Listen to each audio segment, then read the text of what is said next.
Ako ay dating guro ng Swanmen sa ibang mundo. 18 taon na ang nakalipas nang ako'y tinamaan ng kidlat at pumasok sa katawan na ito. Bigla na lang may nagsabi na ako raw ang tunay na anak ng pamilya yon na naipagpalit. Bumalik sa pamilya yon. At biglang na-trigger. Ang kwento ng tunay at peking anak. Hindi magandang marinig iyon. Pagkatapos mong bumalik, tawagin mo na siyang yun na anak na inampon sa bahay. Narito, regalo ito ng mga magulang mo para sa iyo. Sixuer ay mayroon ding isa. Magkapatid kayong dalawa, magpakabait kayo sa isa't isa. May kakaibang kahulugan ang yin at yang. Kung gusto mong makuha ang aking kapalaran, nasa kakayahan mo kung magagawa mo ba ito o hindi. Pagkatapos mong bumalik, tawagin mo na siyang yun muyu. Pang-apat sa ranggo. Huwag mong sisihin si Xuer sa mga nangyari noon. Hindi naman niya kasalanan. Mula sa sariling anak, naging walang kaugnayang dugo. Siyempre, masakit iyon sa kanya. Talagang kawawa na siya. Hindi pwede, tatawagin ko si Muki. Sang-ayon ako sa sinabi mo. Sinasabi mo bang pinalitan ako habang nasa sinapupunan si Nan? At pagkatapos ay pinagsamantalahan ako ng isang peke. Naginugol ang 18 taon ng buhay ko. Na-enjoy ang pagmamahal ng aking mga mahal sa buhay. Hiniling Nixon na maging isang ampon na babae, na mamuhay sa bahay. At pagkatapos ay huwag mong alalahanin ito. Nagnakaw ng buhay ko. Nanay, bakit ganyan ka makapagsalita? Hindi naman kasalanan ni Xuer.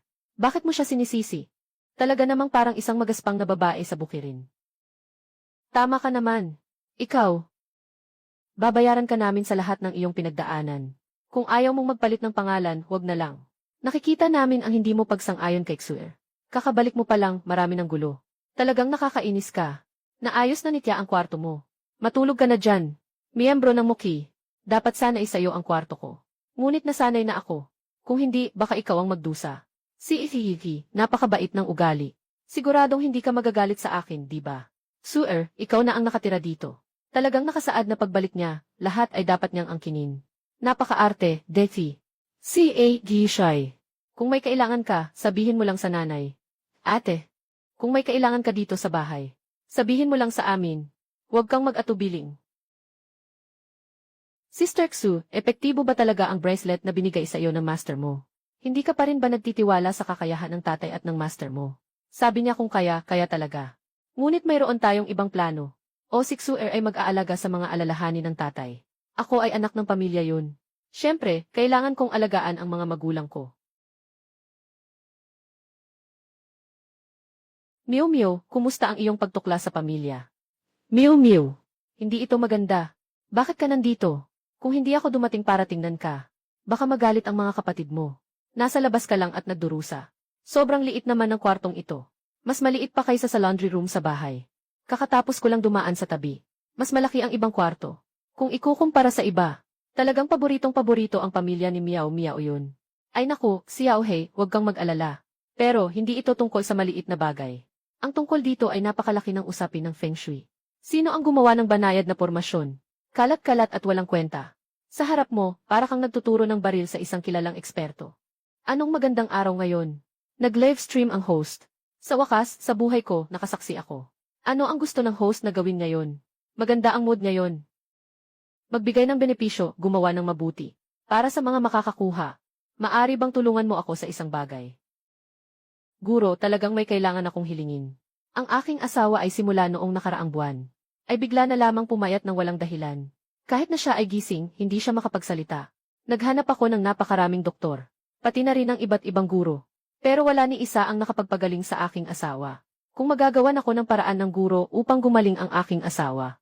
Kahit pa kailangang umakyat sa bundok ng espada o lumusong sa dagat ng apoy, gagawin ko para pasalamatan ang master. Kaya kong ayusin. Bukas, sunduin mo ako. Bishibay, Yunfan, Son Yun Family. Mga kaibigan, ako ay magtatapos na. Magandang araw sa lahat. Hanggang sa muli. Medyo interesante ah. Nasaan ang guro? Kamusta? Ako ang emperador na iyong tinawag. Kailangan ng purple na daan para sa pagpapagamot. CJ. Guro, pakiusap. Nagkaroon ng kakaibang sakit ang aking asawa pagkatapos. Walang kahit anong liwanag na makikita. Kaya nagagawa ang ganitong uri ng maliit na palabas. Sino ang nagmungkahi nito? Ako ang nagmungkahi nito. Nakatulong ito upang maibsan ang sakit ni Tiago. Pagkatapos gawin ito, talagang bumuti ang kalagayan ng aking asawa. Mali kabaligtaran. Lahat ay naging madilim. Ang kalagayan ng ginang ay lalong lumalala. Kailangan nating buksan ang mga kortina. para pumasok ang lahat ng sikat ng araw. Guro, paano mo nagawa yan? Buti na lang at natagpuan mo ako sa tamang oras. Kung hindi, kahit ang mga Diyos ay mahihirapan. Guro, ano bang nangyayari sa aking asawa? Ito ay tungkol sa mataas na kaluluwa ng kahoy. Guro, ano ang kahoy na naglalayo ng kaluluwa? May 3 kaluluwa at 6 na espiritu ang tao. Ang mataas na kahoy ng kaluluwa ay nagdadala ng 3 kaluluwa at 6 na espiritu. Upang maging pang-akit sa kayamanan. Maaari bang magtanong, Guro? Maaari bang mahanap muli ang nawalang kaluluwa ng aking asawa? Ngunit kailangan ninyong mag-ingat. Sigurong malapit sa tao. Dahil kailangan ni Bien makuha ang buhok at dugo. Gamit ni Suyoxi. May tanong ba dito ang master? Itong bisita. Ang kulay na itim na bakok ay paborito ng aming Ginoo. Tumigil, tumigil. Ano ang paborito? Kung gusto ng guro, maghukay na tayo. Diretso na lang tayong maghukay. Bakit may ganitong bagay? Ano ba itong kakaibang bagay? Ang baho. Ito ba ay hindi ang alahas ng asawa ko? Kaya ba ito ang bagay na iyon? Tama, ang buhok at dugo dito ay kayan. Gyu, paano natin masisira ang ganitong uri ng spell? Sino ba talaga ang tao ito? Gusto akong saktan. Nawasak na ang spell. Susunod ay alamin kung sino ang gumawa ng spell na ito. Saan pupunta ang tagapamahala? Tinitingnan ako ni Tio Lee habang lumalaki. Sinasabi mo bang si Tio Lee ang nagdulot ng kapahamakan sa aking ina? Guro, ito. Guro, ang kapalaran. Naghahanda akong kumuha ng ilang bulaklak na tsaa. Ang mundo ay hindi umaakyat. Mabuti ang trato sa akin ng Ginoo at Ginang Hini. Wala akong dahilan para saktan ang ginang. Guro, nagkakamali ka ba? Mga anak na may madilim na bilog sa ilalim ng mata. May anak ka, di ba? Ayan, Gil. Muki, alam ng lahat na may anak akong lalaki. Sinasabi ko na nga, hindi ko pa nasasabi. Sa katunayan, wala kang dahilan para gawin ang kahoy na ito. Nagnanakaw ng swerte sa pera. Pero paano kung ang anak mo ay may utang na napakalaki? O kaya naman ay ang sweldo mo ay hindi sapat para mabayaran iyon? Hindi ko maintindihan ang sinasabi mo. Hindi naman siguro si Ginoong Muki. Kapag ang mataas na espiritu ng kahoy ay nasira, ang taong kinukuhaan ng swerte ay magbabalik ng doble. Hindi sapat ang swerte sa pera. Katawan ang isinakripisyo. Mukhang kalahati na lang ng buhay ang natira sa anak mo ngayon. Tatay, iligtas mo ako. Iligtas mo ako. Iligtas mo ako. Gising na si Ginang, gising na siya. Nagsalita na si Ginang. Ano nang sinabi mo? Nagsalita na ang Ginang. Ginoong Gu. Sinabi ng Ginang na gusto niyang kumain. Sabi niya, okay. Agad ipagawa sa kusina ang paborito ng Ginang. Maliit na Ginoo, nandyan ka sa Haicheng. Kung kailangan mo ako, sabihin mo lang. Gagawin ko ang makakaya ko para sa iyo. Hindi kailangan. Master, ano ang gusto mong kainin? Ipaghahanda ko sa kusina. Ipapahanda ko sa kusina. May ipinadala bang mensahe si Yun sa iyo? Hindi ko talaga dapat pinayagan ang batang iyon na pumunta sa pamilya Gu. Si Emily. Gu ay nagmaneho at sinamahan si Miss Muki pauwi. Makulit na anak, lumuhod ka. Hindi pa rin nagpapatawad kay Gisens. Kakabalik lang ng anak kong babae dito sa bahay. Huwag kang magalit kung hindi pa niya naiintindihan. Zai Kiigandisan, ang tapang mo naman. Si Gihi Sese ay ngayon ay isang taong nagbibigay ng tulong sa pamilya namin. Kung gagawin mong mahirap siya, para kang nakikipag-away sa pamilya namin. Sese, ang maliit na anak. Aalagaan ko siya. Kahit ikaw ang kanyang ama, hindi ka exempted. Ito ay natural. Ako ang kanyang tagapangalaga. Siyempre, magiging mabuti ako sa kanya. Kung ganon, una, ibigay mo sa akin ang 18 taon ng aking allowance na nawala. Ayaw ko ng dagdag na 2 milyon. Siyempre. Master, ano ba naman ang 2 milyong ito? Basta gusto mo. Kaya kitang bigyan agad ng mas maraming pera. Hindi na kailangan. Sa pagkakataong ito, aksidenteng nailigtas ni Ate Muki si Ginang Gyu. Pero paano kung sa susunod? Baka sa susunod, sa atin naman mapunta ang galit niya. Sa totoo lang, sa tingin ko si Muksin ay ganito. Maaaring dahil sa kanyang pagkabata na hindi siya masyadong pinansin. Kaya nagkakaroon siya ng kaunting pagmamataas. At medyo mayabang. At saka, nararamdaman ko na. Parang ako ang kumuha ng 18 taon sa kanyang buhay. At si Kuya Che. Bobo, anong sinasabi mo? Si Iche ay may gusto sa iyo. Ang pagkakapanganak ni Hini ay hindi kasalanan mo. Bakit mo kailangang sisihin ang sarili mo? Tatay, kailangan talagang disiplinahin si Muki tungkol sa kanyang kayabangan. Sa pagkakataong ito, walang panganib. Pero paano kung may mangyaring masama? Sa tingin ko, may katwiran ang sinasabi ni Xuer. Mabuti si Papa, Mama at Papa. May magandang ideya ako. Siyaw mo, relax ka pa rin. Balak ng buong pamilya mo na ipak ka. At ipadala ka sa variety show. Xuyi, anong variety show? Anong kailangan mo sa akin? Sama-sama ang buong pamilya namin. Sa isang show na tinatawag na, mag-live tayo ng sabay-sabay. Isang celebrity family variety show. Naka-sign up na rin ako para sa iyo. Kaya mag-ayos ka na sa mga susunod na araw para sa variety show. Sa oras na iyon, huwag masyadong magsalita o gumawa. Huwag tayong mapahiya. Ang programang ito ay ang nangungunang variety show sa imperyo. Maraming sikat na artista ang gustong makapasok pero hindi magawa. Kahit si Yeon-er, kailangan pa ring pumasa sa screening ng aplikasyon bago makapasok. Ayos lang pero darating din ang kuya ko sa oras na iyon. Kuya mo, pasaway ka. Yung mga nagbibigay sa'yo ng kaunting tip online. Tanggapin mo na ang kapatid na lalaki. Hindi ba pwedeng magkaroon ng kaunting prinsipyo? Ang tema ngayon ay tungkol sa metaphysics. Maraming mga eksperto dito. Hindi mo naman talaga sinasadya na iligtas si Ginoong Gu, di ba? Kung ganon, talagang magiging metaphysical ka na. Sa araw na ito, magkakaroon ka ng kapahamakan. Kailangan mo akong tawagan para malutas ito. Dahil sa pagkakaibigan natin. Sige, tatanggapin ko ang 5,000. Buwisit na bata. Saan mo natutunan ang mga ganyang kalokohan? At saka, mga sakuna pa. 5,000 para sa isang pirasong papel. Akala mo makakaloko ka sa akin. Walang paraan. 321.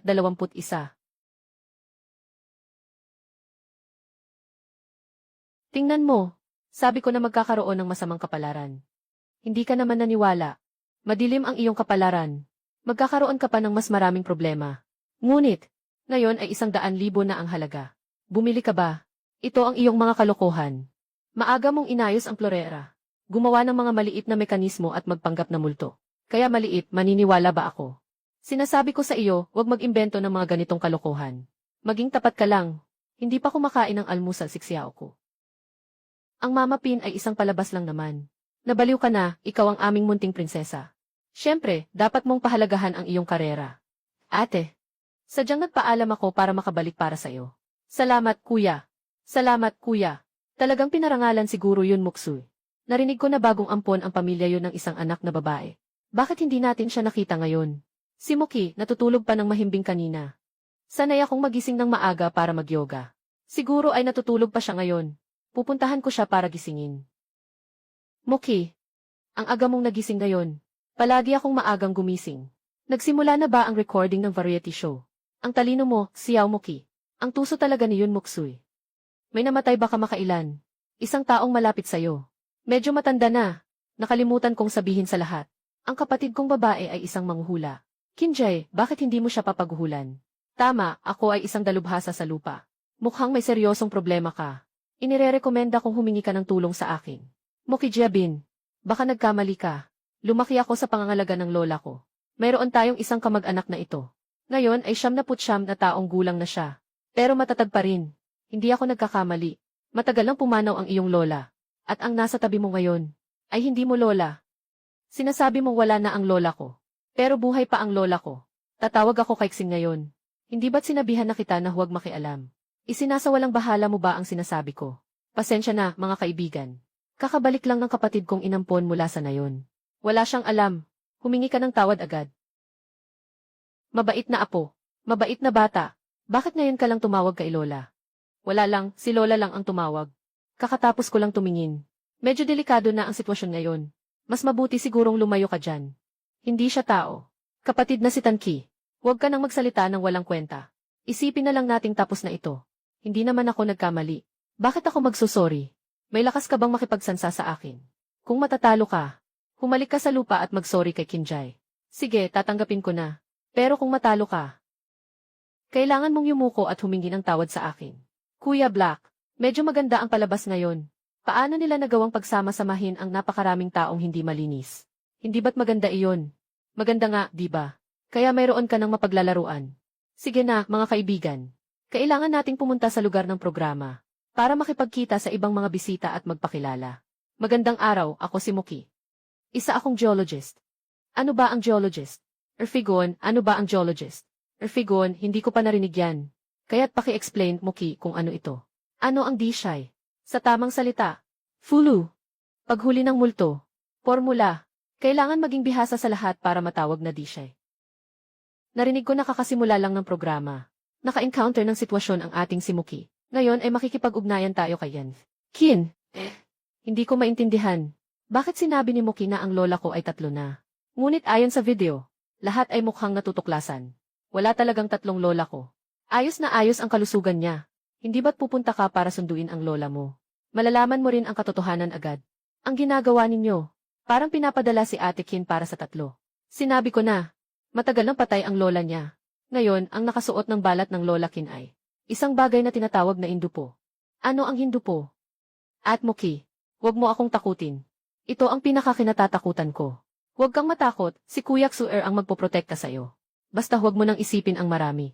Bilisan mo ang pagkonekta kay Ate Kin. Kailangan ito agad-agad. Kung hindi nyo kayang pasanin ang mga kahihinatnan. Matapos lamunin ng mga halimaw sa bundok ang mga kaluluwa. Lalabas ang isang nag-iisang masamang espiritu. Na sumisipsip ng buhay na enerhiya. At natutong magsalita ng tao. Kinuha ang katawan at nagkunwaring tinatawag na indupo. Namatay na si Lola Kin ng maaga. Malapit na ang expiration ng katawan na iyon. Ang susunod na target ng babaeng yumaong ay si Ate Kin. Ano bang sinasabi mo? May ebidensya ka ba? Ebidensya. Nandito lang. Hoy, makinig ka. Huwag ka nang bumalik. Ngayon din. Tumakbo ka pabalik ngayon na. Ikaw ang may problema. Kasama kita. Mahilig ba talagang kumain ng hilaw ang lola mo nitong mga araw? Bakit? Hindi mo ba napapansin na mabilis magbago ang pagkain ng lola mo? At saka, dapat ay unti-unti nang nagiging gray ang balat ng lola mo. O, ang aking mahal na apo ay bumisita sa lola. Lola, nandito na ang apo mo para bisitahin ka. Bakit hindi ka nagbukas ng ilaw, lola? Apo, ang mahal ng kuryente. Ayaw ni lola gumastos sa ilaw. Nay, pupunta ako para sindihan ang kandila. Hindi kumukonsumo ng kuryente ang kandila. Nandyan ang kandila. Nasaan na ang malaking aso sa pintuan? At yung mga sisiw? Nakita ko na ang kandila. Nay, bigyan mo ako ng pusporo. Sisindihan ko ang kandila. Hihi! Nain ng apo ko na. Kinain na ni nanay lahat ng mga ito. Magandang bagay. Pakainin mo si nanay, okay lang ba? Iiwan ka ni nanay dito para makasama ako. Talaga bang hindi ito script? Ginoo Muki, panauhin. Mayroon bang paraan para iligtas ang lupa? Walang anuman, hindi na kailangang gumawa ng kahit ano. Huwag kayong mag-alala. Buti na lang at dumating ako sa tamang oras. Nakuha ko na ang halimaw na ito. Dumating na ang nakatatandang kapatid. Ako at ang nakatatandang kapatid ay mga disipulo ng guro ng Nine Springs. Si kapatid na Jayai ay isang napakahusay na guro ng esoterismo. Mukhang hindi na kailangan ang tulong sa pagkakataong ito. Huwag nang humingi ng tulong kay Momoki. Kapatid na babae, huwag kang mag-alala. Naiayos na ito dito. Buti na lang at nandyan si kapatid. Tunay na nagmamalasakit ka para kay Ate Kin at nailigtas siya ni Jayai. Itong kaibigan. Anong ibig sabihin nito? Ano pa ang ibig sabihin nito? Ayon sa pustahan, ako ang nanalo. Dapat lumuhod si Yun Moksoy at humingi ng tawad sa akin. Lumuhod at mag-sorry. Muki, kailan pa ba nagkakaluhod ang ate at ang kapatid na babae? Sige, wala na tayong magagawa. O, di ba, lumuhod ka na't humingi ng tawad. Suer, anong ginagawa mo? Bilis, tumayo ka na. Xiao Hei, tingnan mo sila, ang saya nila. Ha ha ha, talagang pilya pa rin ang batang to. Sige na, tama na. Pumasok tayo sa susunod na bahagi. Kwento. Magbibigay ako. Maaari bang imbitahan ang aking nakatatandang kapatid? Si Jai na sumali sa programa. Ang ating unang panauhin ay si Liu Bai. May mga chismis sa online. Si Liu Bai. Dahil ito ay inialay. Mga espiritu mula sa misteryosong larangan. Na nagbayad ng espesyal na halaga. Upang makuha ang masamang kapalaran. Totoo ba ito? Ang mga bulong-bulungan ay nananatiling bulong-bulungan. Lahat ng ito ay mga kwentong walang batayan. Patuloy akong nagsusumikap. Swerte lang talaga sa pagkakataong ito. Ang galing-galing ni Liu Bai. Pero sabi ni Muki, hindi naman daw umaasa si Liu Bai sa tulong ng iba. Hindi ko naman sinabi yon. Pero Liu Bai, ano bang ginawa mo? Alam mo naman sa sarili mo. Ang dami mong inisip para gumawa ng kapalaran. Mag-ingat sa balik ng sumbat. Kung kahit ang pagsisikap ay mali rin. Talagang mali ako. Haha. Sige na. Magkakasundo tayo. Ang susunod na panauhin sa pagbabahagi ay isang sikat na trainee idol. Yi Yuye. Yi. Talagang ako'y pinahihirapan ng mga pangarap. Mula pagkabata sa lahat ng aking alaala. Hindi ako nakatulog ng maayos. Ginoong Muki, mayroon ka bang opinyon? Kung nais mong malaman ang mga ito, maari mong tanungin ang aking kapatid na si Xuer. Bahagyang siya ay naantala. Ate, huwag ka nang magsalita. Kebet na may hawak akong isa. Sampalataya ng guro na pampatulog. Tiyak na makakatulog ka ng maayos. Kung ayaw mong malaman ang katotohanan, kunin mo na lang ang pampatulog na ito. Ngunit ang pampatulog na ito, hindi ito isang wastong anting-anting para sa pagtulog. Minsan, Muki, bakit lagi mong pinipigilan ako sa lahat ng bagay? Ibigay mo na sa akin, Yanni. Yun Maksui, tumahimik ka. Anong ibig mong sabihin sa mga sinasabi mo? Ano ang tinutukoy mong katotohanan? Nangangarap ka ba? Lagi kong pinapangarap ang isang lalaki at isang babae. Nakaharap ang kanilang mga mukha. Tuwing panaginip ko, palagi kang nasa tabi ko. Yung lalaking at babaeng nasa panaginip mo. Sa totoo lang, sila ang tunay mong mga magulang. Paano naman maaaring? Hindi ba nandito lang ang mga magulang ko? Hoy, batang maingay. Anong sinasabi mo? Ano ang ibig mong sabihin na hindi tunay na anak ang Yui namin? Ang dumi ng bibig mo, batang ito. Mag-ingat ka, baka hindi ka makapag-asawa. Enye. Paano mo nalaman na tama ako? Ang apelyido ng tatay mo ay Gu. Ang pangalan niya ay Guheng at ang nanay mo ay Baida Jiang. 18 taon na ang nakalipas, ang mga kapitbahay na sina Ihao at Hu Qiansheng ay nagkasala. Sikretong sumunod sa kanila. Nagtungo sila sa isang liblib na lugar. Sila ay malupit na nanakit sa iyong ama. Ang iyong ina, si Jia, ay tumakas sa malalim na bundok. Ngunit pagkatapos mong ipanganak, siya rin ay naging biktima ng karahasan. Nagnakaw sila ng mga ari-arian. At hindi na siya nagkaanak. Dahil sa paglikha ng orihinal na batas. Pinalaki ka bilang isang minahan ng yaman. Ang mga magulang sa iyong mga pangarap ay mga alaala na hindi nawawala. Na naging mga kaluluwa ng paghihiganti upang ipaalala sa iyo. Ano ang ebidensya mo? Nawala na ang pagbabawal. Mayroon kayong huling pagkakataon na umamin. Ikaw, batang may mahabang buhok. Huwag kang magbula-bula. Siya ang anak ko. Ikaw, batang babae, huwag kang maghasik ng chismis dito. Nakaulat na ako sa mga otoridad. Sa likod ng Gufianes Street, sa ilalim ng 2 puno ng hui. Paano mo malalaman iyon? Nandyan na ang mga otoridad. Anak, ang mga nangyari noon ay may dahilan. Walang utang na loob sa pagsilang, pero may utang na loob sa pagpapalaki. Handa ka bang ipadala kami doon? Talaga namang anak ka ng babaeng iyon. Pinabayaan ka na ng matagal. Nakapagpalaki ng isang puting mata.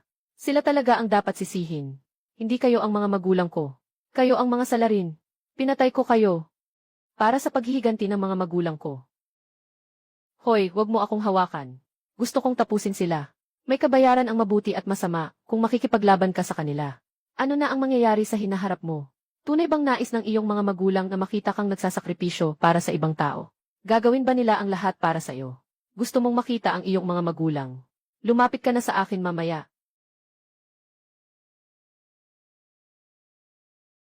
Ipagpatuloy muna ang live broadcast director. Bawat isa ay bumalik sa kanilang mga tirahan at maghintay. Nakatira dito ang kuya. Dito naman ang mga magulang. Tamang-tama, kapatid. Mukhang umalis ka na kanina. Bakit hindi man lang siya bumati? Maya-maya, darating na ang kuya. Siguro ayaw din niya sa kanya. Darating din ba ang kuya? Bodong, syempre lahat ay nandyan para sa iyong programa.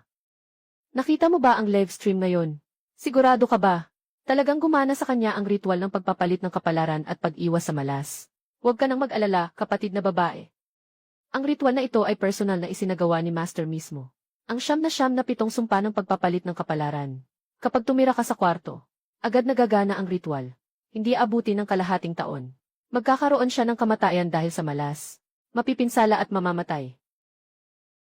Sige, naiintindihan ko na. Bukas, huwag mong kalimutang sumali sa programa at tutukan siya. Para hindi siya maging nakakainis sa harap ko. Madali lang, maglagay ka lang ng isang sumpa ng malas sa kanya. Ipapakita ko sa iyo ang malas na iyon. Pagdating ng tamang panahon, aalisin ko na siya. Kamusta, maliit na kapatid, nasiyahan ka ba? Narito na. Sumama ka sa akin. Malaking utang na loob, hindi maliit ang dapat ipagpasalamat. Guro, pakiusap, tanggapin mo akong maging estudyante. Miu-miu, ang mag-asawang Gu ay dapat magpasalamat. Diretso na nilang ibibigay ang anak para magtrabaho sa iyo. Maestro, tanggapin mo na ako. Marami akong alam. Kahit hindi, matutunan ko rin. Kaya hindi ka na ba magiging idol? Matagal na akong may ipon. Kaya kong bayaran ang penalty. Kaya kong bayaran ang buong kontrata. Ayoko na talagang magpatuloy. Guro, pakiusap, tanggapin mo akong maging estudyante mo. Guro, huwag kang mag-alala. Sa loob ng maraming taon, ang aking ipon ay para sa paglalakbay. At kung may gusto ka, bibiliin ko ito bilang paggalang sa iyo. Sige na. Guro, nagising ka na. Halika, tikman mo ang aking luto. Bakit ka nakatulala?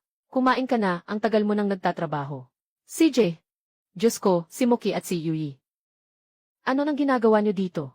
Hindi naman kayo nakatira ng magkasama, di ba? Maraming kwarto dito. Paano kayo nagkasama? Huwag. Anong tinitingnan mo, matutulog ka pa rin? Ikaw ba ang gumawa nitong almusal? Tumulong si Momo sa'yo. Kung gusto niyang gamitin ang bagay na ito, na pumunta ka agad dito para magluto. Hindi ba medyo hindi maganda? Kung may ginawa siyang hindi ikinatuwa. Humihingi ako ng paumanhin sa iyo para sa kanya. Huwag mo nang tawagin ang mag-asawang masasama na iyon. Ang pangalan na ibinigay nila sa akin. Si ikalawang muki ang aking guro. Ano naman kung nagluto ako ng almusal para sa kanya bilang paggalang? Gusto ko, masaya ako. Hindi ko kailangan ang mga utos mo dito. Paano siya naging guro mo? Walang problema, basta hindi ito sa pilitan. Nakatapos na ba ang guro ng pagkain? Labas tayo. Anong gusto mong kainin sa tanghalian? Gagawan kita. Palagi tayong maswerte, parang Koy. Totoo ba ito? Sa totoo lang, okay lang naman. Kapag lumalabas ako, madalas akong nakakakita ng pera. Bumibili ako ng mga bagay at nakakakuha ng mga libreng produkto. Paano pa kaya? Noong nakaraang pagkakataon, tinulungan mo akong makakuha ng tiket sa loob. Nakakuha pa ako ng maruming tiket at nanalo ng 1,000 piso. Simula nang dumating si Muksoy sa bahay namin, nagsin ako ng malaking kontrata. Ang buhay sa bahay ay patuloy na umuunlad. Talaga bang ganun kaswerte si Yun Muksoy? Hindi ko maintindihan. Sa mga nangyari noon, pakiramdam ko. Sa totoo lang, hindi naman talaga mabuting tao si Yun Muksoy. Ano sa tingin mo? Huwag mo nang pakialaman ang ibang bagay. Basta lumayo ka kay Gao Yun Muksoy. Tama ang sinabi ni Master. Ayaw ko talaga sa mga bagay. Parang nakita ko ang isang bagay na hindi tao. Mag-usap tayo ng dahan-dahan. Mag-usap tayo ng dahan-dahan. Pero ang kwento ba ay tungkol sa isang emosyon na hindi maintindihan? Noong araw na iyon, si Cheng Su at ako ay pinalibot si Cheng Cheng sa lumang bahay. Nakita ko lang isang matandang butler. Hindi ba't ang matandang butler na ito ay hindi tao? Kundi ibang uri. Hindi. Ang matandang tagapag-alaga ay nag-usap at tiyak na siya ay tao. Mahal, huwag kang mag-isip ng masyado. Mom at Dad, sila ay matanda na. Gusto nila ng katahimikan. Hahaha, Fiagres. Naiintindihan ko na. Nakuha ko na, Fiagres. Ang mga lolo at lola mo ay nadakip na ng mga engkanto sa bundok.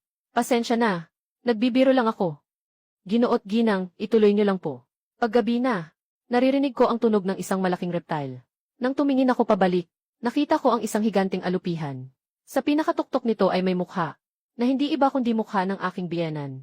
Sa likuran nito ay nakakabit ang walang katapusang mga bungo.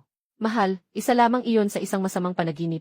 Hindi mo ba alam kung anong nangyayari? Muki, kaibigan. Alam mo ba kung ito ba talaga ang aking masamang panaginip? Kaya mong maresolba ang problemang ito. Lubos akong nagpapasalamat talaga.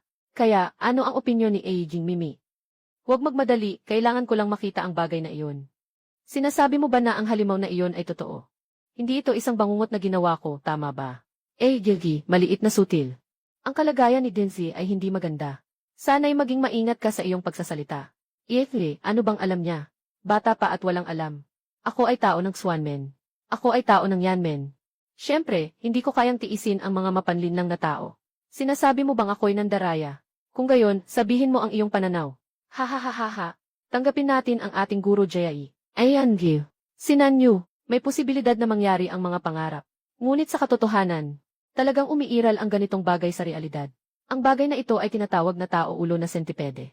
Upang makapasok sa lumang bahay, gawing mukha ng lolo sa lupa ang tuktok ng ulo. Para sa ganitong bagay, kaya ko nagamit ang isang kamay. Muki, anong tingin mo? Hindi mo naman muling ilalabas ang sinabi ko. At ulitin, di ba? Sa kabaligtaran, may iba akong pananaw. Naniniwala akong ang sining nakita ng Sinan noong araw na iyon. Hindi ito kung ano-anong tao na may mukha ng sentipede kundi tao talaga.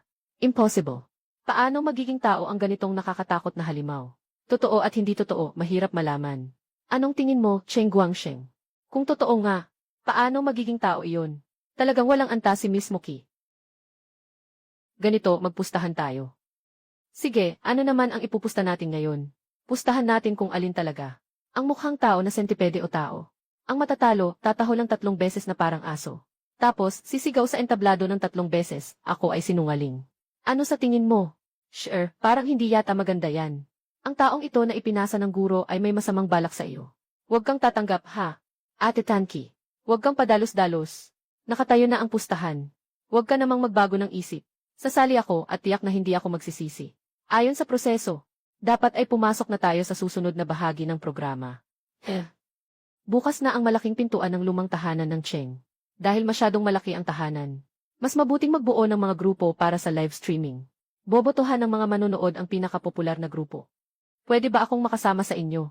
Siyempre, pwede. Kung hindi mo iniinda, siyempre pwede kang sumali. CJ. Kahit anong marumi o mahirap na trabaho sa likod ng bundok, gagawin ko. Balak kong bumuo ng sarili kong grupo. Bukod pa riyan, paparating na ang kuya ko. Kami ng kuya ko, magsasama kami. Ate, nandito na ako. Miss na kita. Kuya, ito ang aking kuya, Jayang Kingsi. Sa susunod na aktibidad, sasama siya sa akin sa grupo. Host, hindi ba ito magiging problema? Siyempre, walang problema. Ah! Ang sarap. Huwag magpapalayo, babaha mamaya. Nabasa ako sa ulan. Pumasok ang lamig sa katawan. Isang bahing lang at magkakasakit na. Minsan, si Moki. Parang sobrang nag-aalala si Liu Hong sa iyo, Liu Bai. Sobrang nag-aalala ba ang kapatid ko? Siyempre, nagmamalasakit siya sa akin. Pero huwag na nating pag-usapan yan. Minsan, si Moki. Sinasabi mo na sa loob ng lumang bahay ng pamilya Cheng. Si Sinan ay nakatagpo ng tao. Totoo ba yan? Ang galing mo. Kaya mo bang lutasin yan? Ano ba, Hexia o Hong, halika na rito. Huwag kayong mawala. Bakit siya mismo ang lumapit sa iyo para makipag-usap? Hindi ito basta-basta. Hindi siya nakikipag-usap. Naghihingi siya ng tulong. Matagal nang humihingi ng tulong. Paano ko ba ito nalaman? Siyempre, hindi mo malalaman. Bihira ang katulad ni Liu Hong. Lahat ay puro dilim. May mga tao talagang nagtatago ng katotohanan. Bumalik siya marahil para subukin ang aking kakayahan. Tingnan kung makakatulong ako sa kanya. Naku, mayaman talaga ang pamilya mo. Lahat ay mula sa mga ninuno. Ganito ang panahon dito. Katatapos lang ng araw na maaraw. Ngayon, umuulan na. Bakit? Huwag kang umiyak, huwag kang umiyak. Saan ba masakit? Ah, anong nangyari? Walang anuman, nauntog lang sa isang bench. Baba ako at titingnan ko. Mukhang hindi maganda ang signal. Guro, nauuhaw ka ba? Pagod ka ba? Gusto mo bang kumain ng kahit ano? Walang anuman. Tandaan mo, lahat ng mangyayari mamaya ay nasa talaan. Tandaan mo, lahat ng mangyayari mamaya ay nasa talaan. Huwag kang gumalaw. At huwag bumaba sa sasakyan, alam mo ba? Huwag kang mag-alala, Kuya San, maliit na bagay lang ito. Uy, Kuya San. Hindi ko alam kung ano ang nangyayari sa labas. Maaaring delikado si Shifu. Sabi ni Xiaoqi. Mamaya, kahit ano paman ang mangyari. Mamaya, kahit ano paman ang mangyari, Teo. Lahat tayo maghihintay sa lugar ng mga sundalo. Huwag mag-alala. Kakayanan ng kapatid kong babae. Nasolusyonan ang anumang problema ng may lakas. Mukhang totoo nga. Huwag kang matakot, huwag kang matakot. Takot, takot. Bilisan mo, magpatakbo ka ng pabaligtad. Gusto ko rin eh. Pero sumabog ang gulong sa harap. Hindi tayo makagalaw sa ngayon. Yung sasakyan sa likod ay nawasak din ng nabasag na mga puno. Bilis, umiti ka na. Kung umakyat ang halimaw na oso, lahat tayo ay tapos na. Ano bang ginagawa ni Moki? Bilis, umakyat ka na. Nabaliw ka ba? Hoy, saan ka nakatingin? Talagang nag-invest siya sa pag-atake sa akin. Tingnan natin kung may kakayahan ka.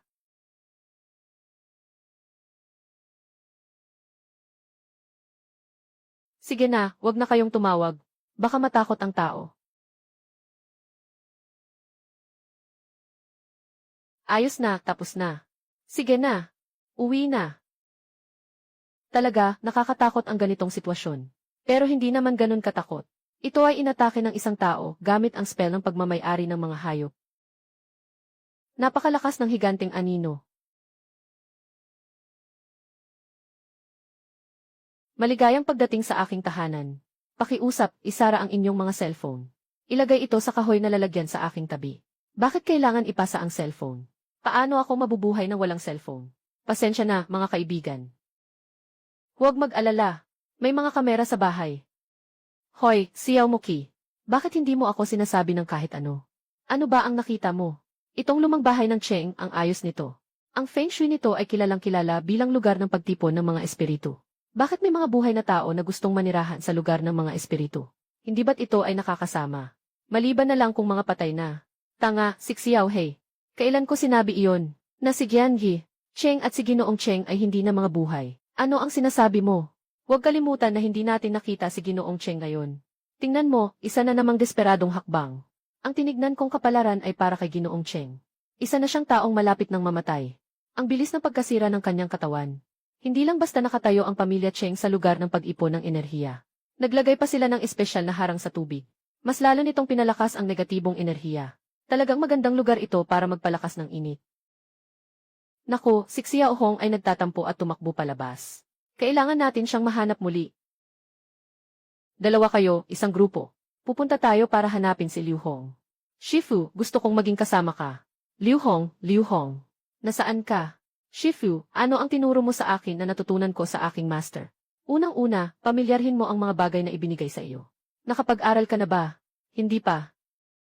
Liu Hong, nasaan ka? Nahanap na namin siya. Liu Hong. Oh, CJ. Bakit ang gaan ng bag ni Liu Hong? Parang may dalang papel na tao lang. Bakit may lobo dito?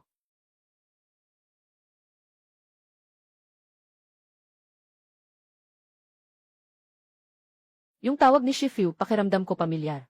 Umalis na tayo, grupo ng mga lobo sa bundok. Sino pa ang iba? Nakabalik na ba sila? Sabihin mo sa kanila na bumalik agad. May mga ligaw na lobo sa labas. Liu Bai Kurosan. Tingnan mo, ang tuta ay nilalapitan ang kamay ko. Moki, bilisan mo at tingnan mo si Yun Muksu. Nakuha niyang alagaan ang isang batang lobo bilang aso. Ibigay mo sa akin iyon. Moki, anong gusto mo? Hindi mo dapat saktan si Yun Muksu dahil lang nag-away tayo. Hindi, wag mong isipin na pwede mong buliin ang tuta. Sobrang kawawa na ang tuta, nasaktan na ito. Hindi mo siya pwedeng saktan. Hindi mo siya pwedeng saktan. Ano ba talaga ang gusto mong gawin? Bakit hindi mo tanungin ang mahal mong anak kung ano ang balak niya? Ang hawak niya ay hindi basta-bastang asong gala. Isa iyang anak ng lobo. Ibigay mo sa akin, kung hindi, mapapahamak ang tatlong pamilya. Nandyan ang kuya mo at tatay mo sa labas. Lahat pumasok na sa loob. Agad na ibaba ang mga armas.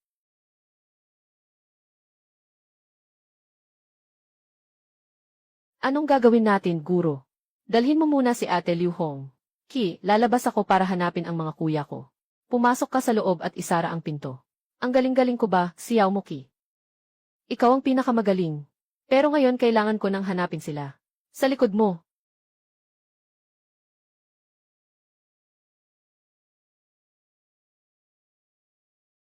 Isang maliit na lobo, naglakas loob na manghimasok.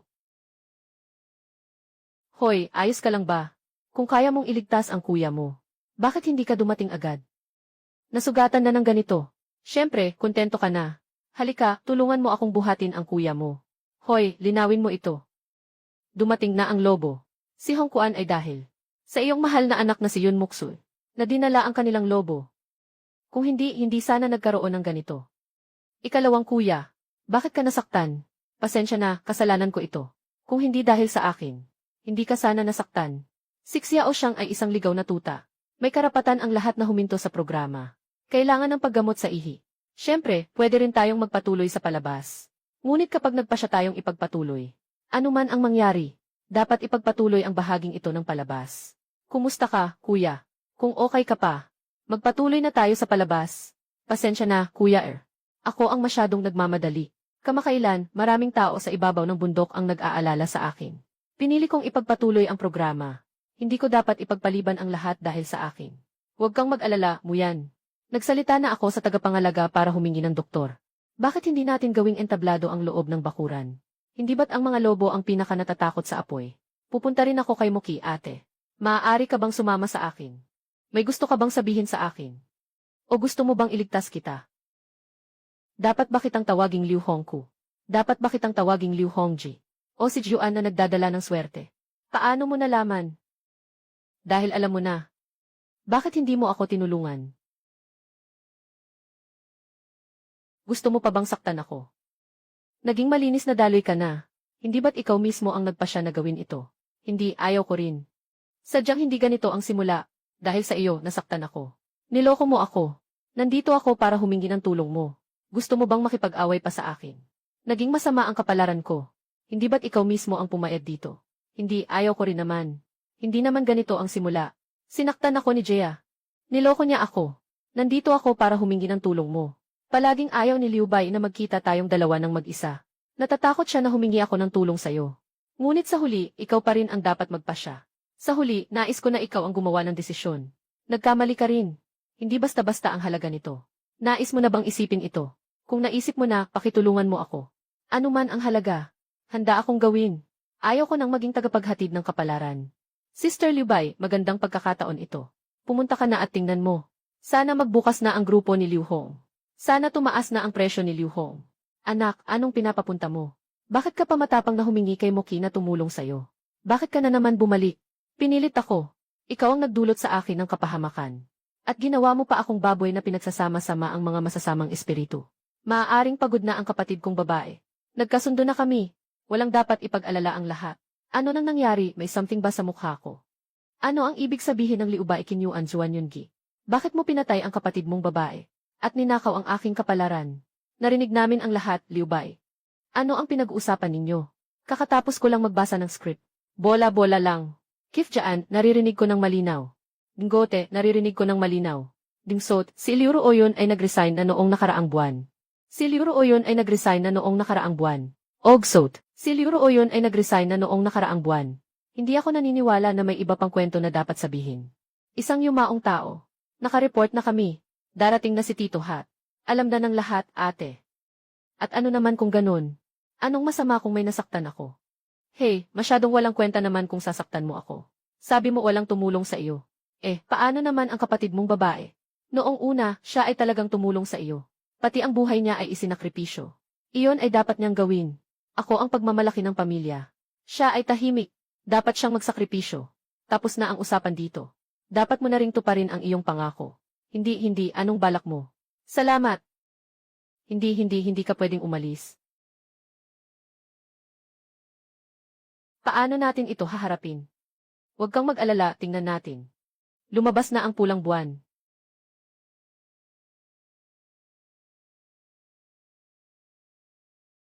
May mangyayari kay Xiaoqi ba? Siyempre, may mangyayari. Guro Jiai, naalala mo ba ang ating kasunduan noon? Siyempre, naaalala ko. Baka gusto mong bawiin ang kasunduang ito. Masyado nang huli, kapag naitatag na ang kasunduan. Maliban kung humingi ka ng tawad sa akin ng direkta. Hindi kita papayagang umatras. Kapag natalo ka, huwag kang umiyak at magreklamo. Hindi naman, ang gusto ko lang ay huwag kang magsisi. Malalaman din natin ang katotohanan tungkol dito. Puno na ang pulang buwan. Dumating na ang oras. Susi sa buhay. Sakto lang. Cheng Xu, lalabas na ang iyong matandang ninuno. Mama, natatakot ako. Anong nangyari, anak? Ginoo, pakiusap, tingnan mo na. Hindi na maganda ang kalagayan ng matanda. Muki, kapatid. Alam mo ba ang isang bagay? Alam mo rin ba? Kailangan ng bagong dugo para palitan ang kaluluwa ng iyong angkan. Mabilis, tingnan mo ang ama. Babae ka, ngunit hadlang ka sa mga bagay ng pamilya Cheng. Sinasabi mong para kay Cheng Xu. Ngunit hindi mo alam kung siya ba ay handa. Dito, ang kapangyarihan ng angkan ay sumasabog. Malapit na ang iyong mga Panginoon. Ilki, kapatid na babae. Ano bang sinasabi mo? Sa tingin ko, alam ko kung ano ang sinasabi ko. Dapat ay malinaw ito sa iyong asawa. Narito na si Cheng Xu. Gusto mo pa bang itago ito sa iyong asawa? Nagpapanggap ka. Gusto mong makuha ang atensyon ng lahat. Walang problema kung ilalagay ito sa pangkaraniwang sitwasyon. Ngunit paulit-ulit na hadlangan si Cheng Xiao upang makipagkita sa kanyang ama at gampanan ang tungkulin. Bakit nga ba? Gusto mo bang malaman ang katotohanan? Nandito ang aking mungkahi. Kung hindi, natatakot akong hindi mo ito matatanggap pagkatapos ng pagkikita. Ano bang nangyayari? Noong dati, sa rehiyon ng yon, may usapan tungkol kay Jai Changsheng. Ginoo, magmadali na tayo. Totoo nang malapit nang mamatay ang amo mo. Bakit ka nagmamadali? Ngayon, sabi ni Cheng Xu na ang ama niya ay umalis para magnegosyo, di ba? Bakit ang bilis niyang nakauwi? At masama pa ang kanyang kalusugan. Kakauwi lang ng amo, biglang nagkasakit sa daan. Kaya't bumalik na tayo, bilisan mo. Wala nang oras. O Diyos ko, hindi naman ito lindol, di ba? O Diyos ko, hindi naman ito lindol, di ba? Samantala, natapos na ang mga aftershock. Tayo na, tumakbo na tayo. Sandali, hindi ito lindol. Huwag magpanik. Hindi ito lindol. Kundi ang taong may mukha na gagamba ang nagdulot ng pagyanig. Lahat kayo, tumayo sa likod ko. Hindi, yun talaga yung nakita ko noong araw. Bilisan, lahat ng kamera, itutok na. Itakda sa pinakamataas na kalidad. Palakihin na agad. Huwag kayong matakot. Ito ay isang maliit na halimaw lamang. Nasaktan ang matandang Ginoo ng Cheng. Tingnan mo kung paano ko ito mapapabagsak. Hindi pwede. Anong ginagawa mo? Huwag makialam. Hindi pwede. Hindi kita pinapayagang saktan siya. Tatay. Cheng Su, anong balak mo? Dali, lumayo ka, delikado. Hindi pwede. Aksu, Aksu. Si Cheng Su ay naligaw ng landas ng halimaw na ito. Lahat umatras. Pigilan si Yanji. Cheng, tingnan mo, ililigtas ko siya. Huminto ka. Anong balak mo? Ito ay tao, saktan mo pa ba siya? Bola-bola lang yan. Walang mali sa sinabi niya. Walang mali sa sinabi ni Moki. Sinabi ni Moki na ito ay isang pagkakamali. Hindi ito isang tao na may mukha ng sentipede. Ito ay aking ama. Kapatid na babae ni Moki. Maaari mo ba akong tulungan pakiusap? Maaari lamang itong ipagpaliban ng isang sandali. Alam mo rin naman. Dapat kong ipaliwanag ng maayos. Kahit isang minuto. Maliit na kahulugan ko. Dinig ng daan-daang demonyo. Lahat ng bagay ay may kaluluwa. Bawat umaga ay nagkikita. Sigurado akong nahulog ka sa pang-udyok ng masamang nilalang na ito. Ano ba talaga ang nangyayari? Ano ba ang itinago mo sa akin? Sige, ako na lang ang magsasabi. Sige, ako na lang ang magsasabi. Sa malalim na bundok ng Sinus Lands, mayroong alamat tungkol sa hindi pagtanda. Hindi pagtanda ba? Kung talagang mangyayari iyon, siguradong lahat ay magiging sabik dito. Kung bibigyan ka ng hindi pagtanda, iyan ang kapalit. Gusto mo bang ganito?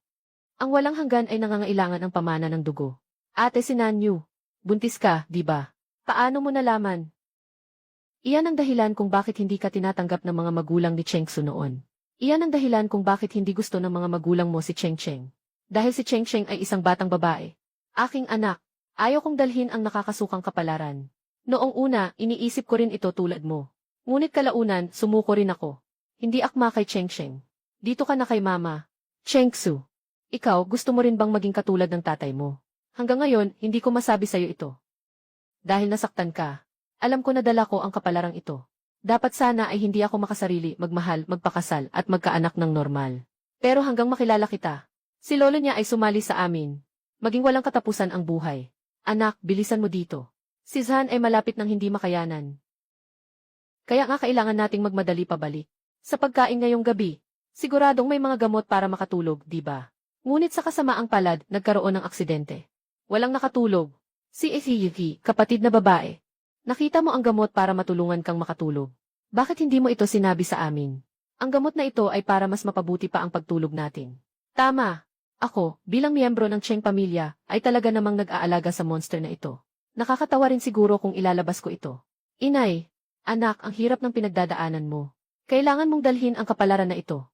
Ang pinaka nagsisisi sa amin ay si Nansai. Halika na. Hawakan mo si Cheng Cheng, Lola. Ano man ang mangyari, may karapatan si Sinansay na malaman ang lahat. Ikaw, Xiao Shang, ginagawa mo ba ito para sa kanya? Yung batang nasa tiyan niya. Kailangan pang dalhin ni Xiao Hao ang bagay na ito. Matatanggap ba niya ito? Ganyan ka rin ngayon. Tatay, sabihin mo na. Lahat ng bagay. Xiao Qi, sabihin mo sa lahat. Ang Cheng pamilya ay mayaman at kilalang pamilya. Hindi lang dahil marunong magnegosyo si Ginoong Cheng. Isa pang aspeto ay dahil sa pinagsamang karunungan ng ating mga ninuno. At ang mga ninunong ito ay ang mga bungo na nasa likod ng ulo ni Ginoong Cheng, na nakadikit. Sila ay nag-uusap at nagtutulungan. Nagbibigay ng mga ideya, tulad ng noong sila ay nabubuhay pa. Ngunit ang isang tao ay may isang bungo lamang. Kapag siya ay nagdala ng bagong buhay na lalaki, ang buhay ng lalaking ito ay umabot na sa katapusan. Ibig sabihin, si Cheng Su ay tatlo na. Sa tamang pagsasabi, ang buhay ng individual ay nagwawakas na. Ngunit kailangan pa ring ipasa ang kapalaran ng nakaraang henerasyon. Paraan ng pamilya Cheng sa paglilinang ng kaluluwa ay ang pagdikit ng mga buto ng multo sa susunod na henerasyon pagkatapos mamatay. Ipapasa-pasa mula henerasyon hanggang henerasyon. Lahat ng ito ay may kaugnayan sa sarili. Sa lumang bahay na ito, napansin ko na ito ay isang napakagandang lugar para sa pagtitipon ng mga multo. Dahil naglatag ako ng maliit na patayong water formation. Ito ay para mapanatili ang enerhiya ng mga multo. Dapat sana ay ilang araw. Ngunit ang hindi inaasahang pangyayari kay Liu Hong ay nagdulot ng pagsabog ng masamang espiritu. At nagpasimula sa kanila. Ang mahahabang buto ng mga multo na nakikita ngayon ay ganito ang pagkakabuo. Moki, kapatid na babae. Moki, guro. Maaari mo bang iligtas si Cheng Su? Pwede bang hindi? Hindi dahil wala akong magagawa. May magagawa ako para matulungan ang pamilya Cheng na makaalis sa kapalarang ito. Ngunit ang kapalit ay ang lahat ng kaluluwa ng pamilya Cheng ay mawawala. CJ, ganyan na lang. Hindi, sa bagay na ito, hindi ikaw ang magdedesisyon. Kailangan nating tingnan ang opinyon ni Cheng Su. Ayan, Gil. Si Nancy, makinig ka sa opinyon ng iyong asawa. Cheng Su, magsalita ka na. Sabihin mo na gusto mo. Pasensya na, Nanya. Balak kong ipagpatuloy ang buhay ng aking ama at pamilya. At ako at si Cheng Cheng. Yung anak sa tiyan ko. Tatay, huwag mo akong iwan. Matalino akong bata, nakikinig ako. Mabait na bata, sumali ka na sa amin. Mas mabuting sumali sa akin. Ibinabahagi ang dugo ng Cheng pamilya. Walang kamatayan. Hindi tao, hindi multo. Mag-ingat. Diyos ko. Talagang nakakita na ako ng multo. Sewer. Muyan. Sumagot ang hangin, nag-uumapaw ang alon. Umalis. Ang buwan ni Cheng Suhong ay malapit nang matapos. Huwag sayangin ang pinakamagandang oras. Ayos ka lang, kuya, masyadong nakakatakot ako. Huwag matakot, second young master. Ako na ang bahala dito. Huwag mag-alala, mga ninuno, huwag magpanik. Ako si Cheng Su, sinasabi ko, gagawin ko. Pero kailangan ko ring ipaalam sa asawa at mga anak ko ang ilang bagay. Pumunta na tayo sa 3. Tulong. Tulong po, mga kamag-anak ko. Malapit nang matapos ang oras. Kuya Black, tingnan mo. Kung hindi kaya ng tao, huwag mong sisihin ang daan na hindi pantay. Sa wakas, ipinakita ni Jeya ang kanyang tunay na antas. Mapanlin lang na bata. Huwag mong sabihin hindi mo ito tahimik na pinadali. Hindi ko pinapayagan na pumunta ka.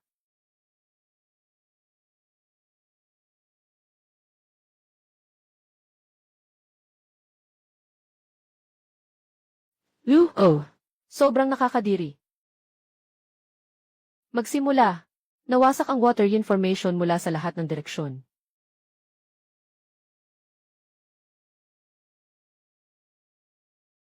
Hindi. Bakit mo ako papakialaman, ikaw? 100 taong plano.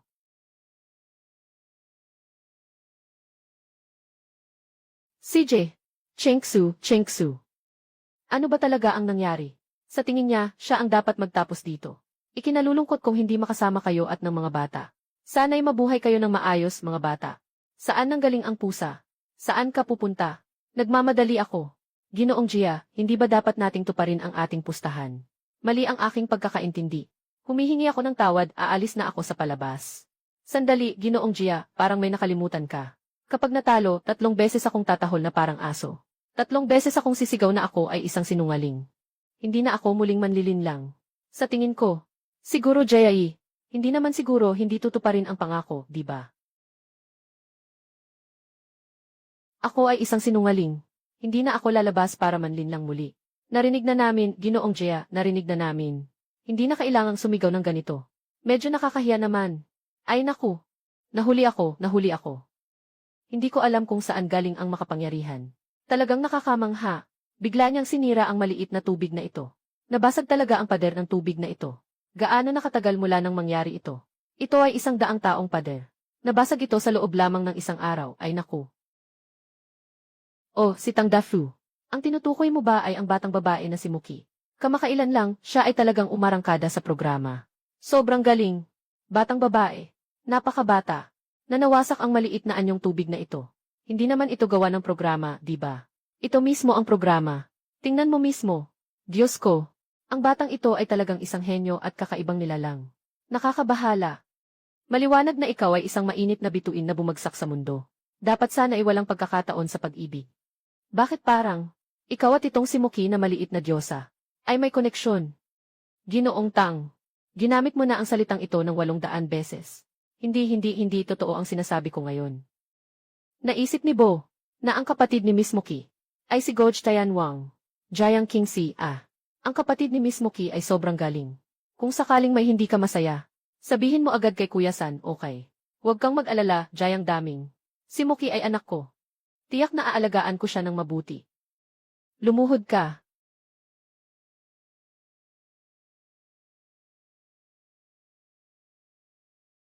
Muki, kapatid. Tinatawag ka ng tatay. May nagawa ba akong mali? Bakit ako luluhod? Wala kang ginawang mali. Kung mayroon kang ganitong kakayahan, bakit hindi mo kami sinabihan? Alam lang magpasikat. Kami ay mga mayayamang tao. Hindi namin kailangan ng iyong pagpapasikat sa programa. Magsorry ka na lang kay Papa at tapos na ito. Ang ganda ng iyong iniisip. Kailangan talagang matutunan mo ito ng mabuti. Maliit na kapatid na Muki. Agad kang umamin sa pagkakamali. Kahit gaano ka kagalit, huwag kang makipagtalo sa tatay. Kasama ko kayo.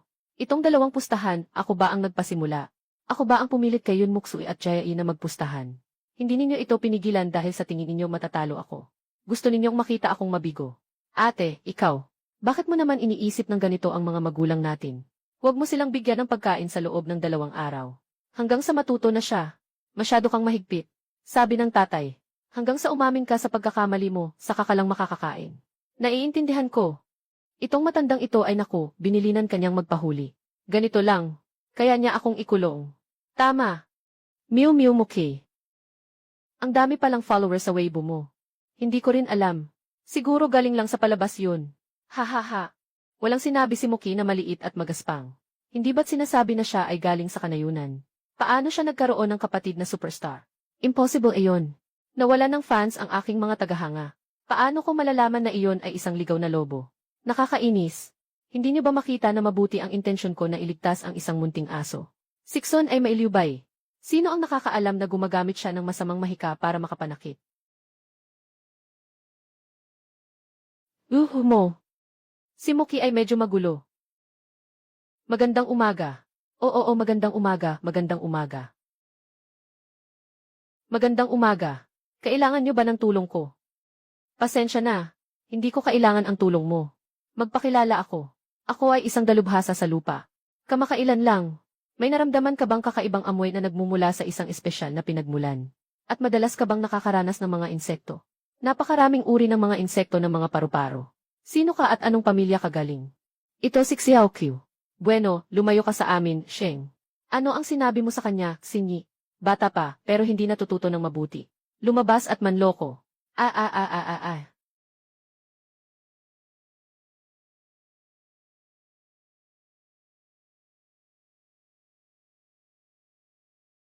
Dumating na.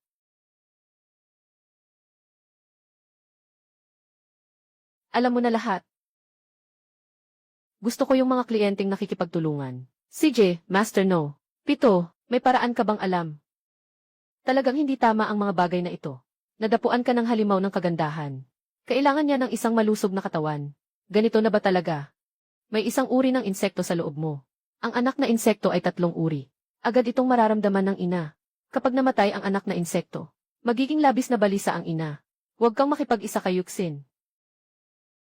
Salamat, Kuya Shu. Gusto ko talaga. Basta masaya ka. Paano ka nakalabas? O, lumabas ako.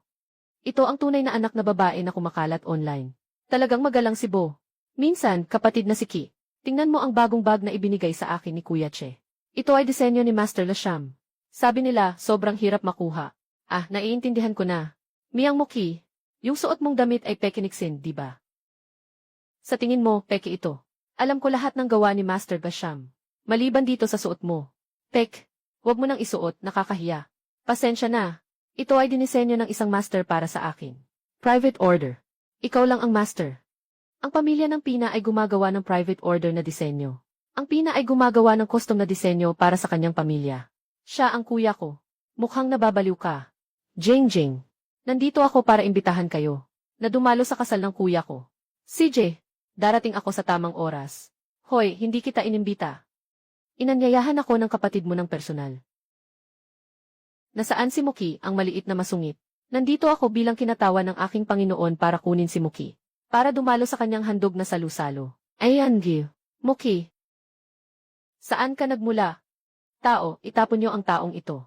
Muki, bakit ka nandito? Bakit mo ako pinapansin? Tama na, araw ng kasiyahan ngayon. Ang mga bisita ay laging welcome. Anong pamilya ka galing? Ginoong Shen, ito ang kapatid kong babae. Muki, Ginoong Shen, sandali lang. Hindi ka na magtatagal. Hindi ka namatay dahil sa katapusan ng buhay mo, kundi dahil sa ibang dahilan. Maaari kong ipaliwanag. Yung isang minahanang bato na in-extract nyo noong nakaraang buwan, ay nagalit sa isang ahas na malapit ng magbago. Ito ay isang sumpa mula sa kalaban. Dalhin ang mahal na bisita na ito sa aking silid-aralan. Saan galing ang batang ito? Pumapasok ka pa sa iyong silid-aklatan para kumain. Hindi ba si Dad ang tunay mong anak na babae? Mukha kang gusto mong maging isang anak na babae na may amang iba. Ang pangalan ko ay Muki. Ako ay isang tagapag-ayos ng lupa. Kayo ay nagtataas ng red ancient mineral. Pinutol ninyo ang kanilang dragon vein. Kahit hindi ninyo a-report saksiya, asahan mong magagalit sila. Sana'y ikaw ang may kasalanan. Kung hindi mo sinabi iyon kay tatay, hindi siya magkakaroon ng atake. Maaari kong iligtas si Ginoong Shen. Tara. Hindi ito possible. Lahat ng mga palatandaan ng pagkatalo ay nawala. Ginoong Mokie, kung hindi ka magagalit, tawagin mo akong Tioer. Kailangan agad itigil ang pagmimina ng ruby na iyon. Kailangan din makipag-usap sa ahas. Agad itigil ang operasyon. Ayan, Gil. Moki, kailangan ko ang tulong mo sa susunod na mga bagay. Mom at Dad. Guro Moki, dumarami na ang mga gamu-gamu. Kailangan ko ng isang buong piraso. Nagawa sa purong ginto, na nakatali sa pulang lubid. Kapatid na Moki, ano ang ginagawa mo? Hindi maganda ang bagay na ito. Hayaan kitang sirain ito. Mukhang masyado kitang pinalampas sa pagiging matigas ang ulo. Sinira mo ang batas ng pagbaba. Maaaring mapanganib ang buhay ng buong grupo ngayong linggo. Moki, nanapak ka kay Xur. Umalis ka na at magpatawad sa sarili. Huli na ang lahat.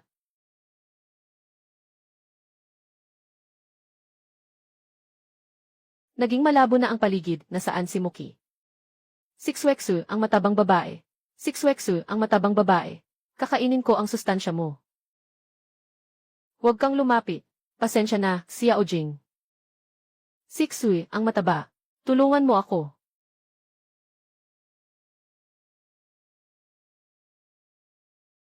Ayos ka lang ba?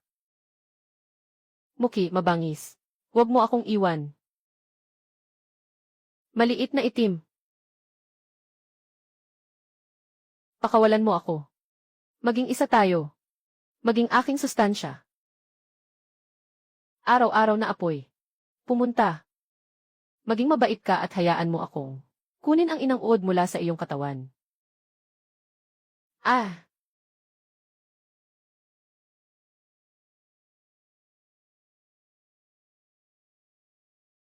Lumabas ka dito. Xiao Jing.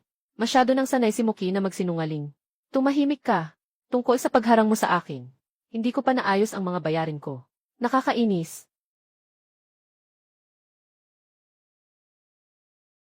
Ito ay mula kay Tiayu para kay Xiao Moki. Salamat, Tiayu. Nako, nawala ko ang isang bag. Iyon ay regalo ni Kuya Iche sa akin. Nakita kong ninakaw ni Miss Moki ang bag. Kapatid na Moki, bakit mo ako ginaganyan? Moki, hindi mo ako pinatawad. Ibalik mo ang bag kay Moksui. Ibalik mo ang bag kay Moksui. Moki, kapatid, kung gusto mo, ibibigay ko na lang sayo. Sabi mo, may package kang siyam sa Monkey Furnace. Pero sige, siyam ay kuya ko. Tama ang sinabi niya. Ang pangalan ko ay Yanli. Hindi kayo pamilyar sa pangalan ko. Pero isa ko pang pangalan ay Kuya 4, Kuya 5. Dumating na kayo. Kung hindi ako babalik, mabubuli ka na naman. Si Moki ay aking nakababatang kapatid na babae. Lahat ng suot at gamit niya ay akin ang disenyo. Bakit ko pa kailangan nakawin ang bag mo? Impossible iyon. Si Yun Maksu iyon. Siya ang nagbayad sa akin. Kayo pala ang nangbubuli sa kapatid ko. Nasa blacklist ako ng pamilya Xiao Haoyun na binili ko. Ako si Bai Mu. Magaling si Xiao Qi. Dumating ako para tumulong sa iyong pag-aalaga. Diyos ng medisina si Bai Mu. Si Moki, matigas ang ulo. Maaari mo bang tulungan akong makuha ang perma ni Master Shan? Xiao Qi, paano ka inaalagaan ni Jiang Qingxi? Nakatira ka sa ganitong kaliit na sira-sirang bahay. Binili ko ang lahat ng mga villa dito. Si Xiao Qi, mabuti ba na makasama ang mga kapatid mo mula ngayon? Ang mga ginawa mong kabutihan. Nawalan ka ng dangal ang pamilya ng yun. Tatay, natatakot akong iwanan. Kailangan nating ipahayag ni Moki para maibalik ang epekto. Umalis na si Moki. Epektibo pa ba ang batas? Babalik na agad ang guro sa bansa. Sakripisyo. Siguradong magagawa ito ng maayos. Anong sakripisyo? Kuya, baka nagkamali ka ng narinig. Kakatapos lang akong pagsabihan ng tatay. Kakatapos lang akong pagsabihan ng tatay. Kakatapos lang akong pagsabihan ng tatay.